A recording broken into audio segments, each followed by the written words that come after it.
PSL draft का मिला हुआ तमाम, बाहर से कुछ खिलाड़ी तगड़े तो चुने गए कुछ लूल्हे लंगड़े, कोई गया बेकार तो किसी ने किया कारीवार, कोई करता रहा इंतजार तो किसी को शुरू में ही मिल गया खरीदार। पीएसएल 10 का ड्राफ्ट अपने इख्तिताम को पहुंचा, जिसका था इंतजार आ गया वो शाहकार। तमाम टीमों ने अपने अपने खिलाड़ी अपनी हैसियत के मुताबिक बाय कर लिए हैं और अपने स्क्वाड्स को फाइनलाइज कर लिया है। इस वीडियो में मैं आपको बताऊंगा उन फॉरेन प्लेयर्स के बारे में जिनको तमाम से फ्रेंचाइजीज ने बाय किया, और बाकी जो फॉरेन प्लेयर थे उनको कोई भी खरीदार ना मिल सका। हर फ्रेंचाइज को 7 फॉरेन प्लेयर बाय करने की इजाजत थी, तो तमाम टीमों ने 7 फॉरेन प्लेयर को बाय कर लिया है। उसमें से सिर्फ एक पेशावर ज़ल्मी की टीम है जिन्होंने 6 प्लेयर्स को बाय किया फॉरेनर्स को, जबकि बाकी तमाम 5 फ्रेंचाइजीज ने 7 प्लेयर्स को बाय किया है। तो चलें अब चलते हैं अपने टॉपिक की तरफ। Let's start the topic and here we go. पहले हमारे पास है लाहौर कलंदर्स। लाहौर कलंदर्स ने कौन से फॉरेन प्लेयर्स को बाय किया है? तो सबसे पहले उनका नाम आता है Daryl Mitchell from New Zealand, batting all rounder हैं। उनके बाद आते हैं सिकंदर रजा फ्रॉम जिम्बाब्वे, ये भी बैटिंग ऑलराउंडर हैं। सिकंदर रजा के बाद आते हैं Kusal Perera, exclusive top order batter हैं। उनके बाद आते हैं डेविड वीजे, इनकी कई वीजे कर चुके हैं लेकिन अब तक भी खेल रहे हैं। ताल्लुक साउथ अफ्रीका से, खेलते नमीबिया के लिए, यहाँ खेलेंगे लाहौर कलंदर के लिए। उसके बाद आते हैं रिशद हुसैन फ्रॉम बांग्लादेश, ऑलराउंडर हैं। उनके बाद आते हैं Sam Billings from England, wicket keeping batter हैं सैम बिलिंग्स। के बाद आते हैं Tom Curran from England, bowling allrounder हैं। ये तो थी लाहौर कलंदर। अब बारी आती है हमारे सुल्तान की, यानी कि मुल्तान के सुल्तान की। इनमें पहला नाम आता है Michael Bracewell from New Zealand, batting all rounder हैं।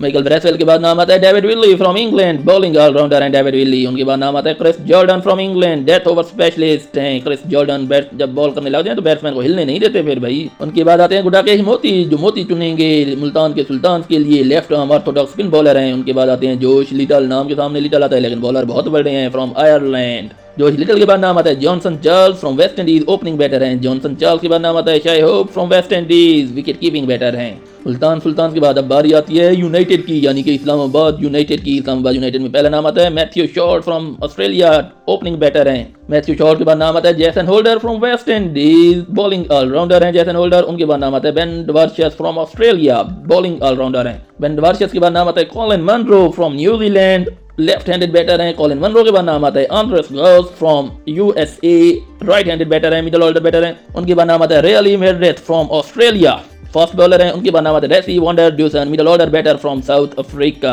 इस्लामाबाद यूनाइटेड के बाद आते हैं जी हमारे ग्लैडिएटर्स भाई, यानी कि कोयटा के ग्लैडिएटर्स। पहला नाम आता है मार्क चैपमैन, खेले थे पहले स्कॉटलैंड के लिए, अब खेलते हैं न्यूजीलैंड के लिए। इस सीजन में खेलेंगे कोयटा ग्लैडिएटर्स के लिए। मार्क चैपमैन के बाद नाम आता है फिन एलन का, another New Zealand opening batter Finn Allen. उनके बाद नाम आता है राइली रोसो, जो काफी अरसे से कोयटा के साथ खेल रहे हैं, from South Africa. Rilee Rossouw के बाद नाम आता है Akeal Hosein from West Indies, left arm orthodox bowler हैं। उसके बाद आते हैं काइल जेमिसन फ्रॉम न्यूजीलैंड, 8 फुट इनका कद, एक एंड से दूसरे एंड तक बॉल को आराम से फेंक सकते हैं। उनके काइल जेमिसन के बाद नाम आता है Kusal Mendis from Sri Lanka, explosive batter हैं, अच्छी बैटिंग करते हैं, ये एक अच्छी पिक है कोयटा ग्लैडिएटर्स के लिए। उनके बाद नाम आता है Sean Abbott from Australia, batting all rounder हैं, बैटिंग भी कर लेते हैं और बॉलिंग बहुत अच्छी कर लेते हैं। उसके बाद आते हैं हमारे ज़ल्मी भाई, पेशावर ज़ल्मी भाई, यानी कि हमारे किंग की टीम। सबसे पहला जो फॉरेन प्लेयर आता है वो आता है टॉम कॉलर कैडमोर, यानी कि TKC from England, middle order batter हैं। टीकेसी के बाद आते हैं Corbin Bosch from South Africa, bowling allrounder हैं कॉर्बन बुश। कॉर्बन बुश के बाद नाम आता है Nahid Rana from Bangladesh, right arm medium fast bowler हैं। उनके बाद नाम आता है मैक्स ब्रेंट,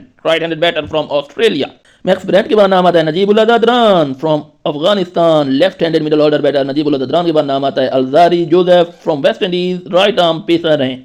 अब सबसे एंड पे हम आते हैं अपने किंग्स की तरफ, यानी कि कराची किंग्स की तरफ। तो इनमें सबसे पहला नाम आता है एडम मिलने, भाई हवा की सफेद की तरह बहुत तेज बॉल कराते हैं एडम मिलने। फिर उनके बाद आता है डेविड वार्नर। डेविड वार्नर एक इनकी एक हो सकती है, चल गए तो कराची की किस्मत, ना चले तो मुखालिफ की किस्मत। James Vince from England, opening batter हैं। जेम्स विंस के बाद नाम आता है Tim Seifert from New Zealand, wicket keeping batter हैं टिम सेफर्ड। टिम सेफर्ड के बाद नाम आता है लिटन कुमार दास फ्रॉम बांग्लादेश। लिटन कुमार दास के बाद नाम आता है मोहम्मद नबी का from Afghanistan, spin bowling allrounder हैं। मोहम्मद नबी के बाद नाम आता है Kane Williamson from New Zealand, middle order batter हैं और किसी तारुफ के मोहताज नहीं, यानी कि जिन प्लेयर्स को किसी और ने नहीं खरीदा उनको कराची किंग्स ने खरीद लिया, यानी कि कोई भी रिटायर प्लेयर कभी भी कराची किंग्स में आ सकता है। तो ये रहे जनाब सब टीमों के फॉरेन प्लेयर। आपको क्या लगता है किस टीम के फॉरेन प्लेयर ज्यादा तगड़े हैं? आपने हमें कमेंट सेक्शन में बताना है और हमारे चैनल को लाइक करना है, शेयर करना है और सब्सक्राइब भी करना है। आपसे मुलाकात होगी नेक्स्ट वीडियो में। Till then it's bye.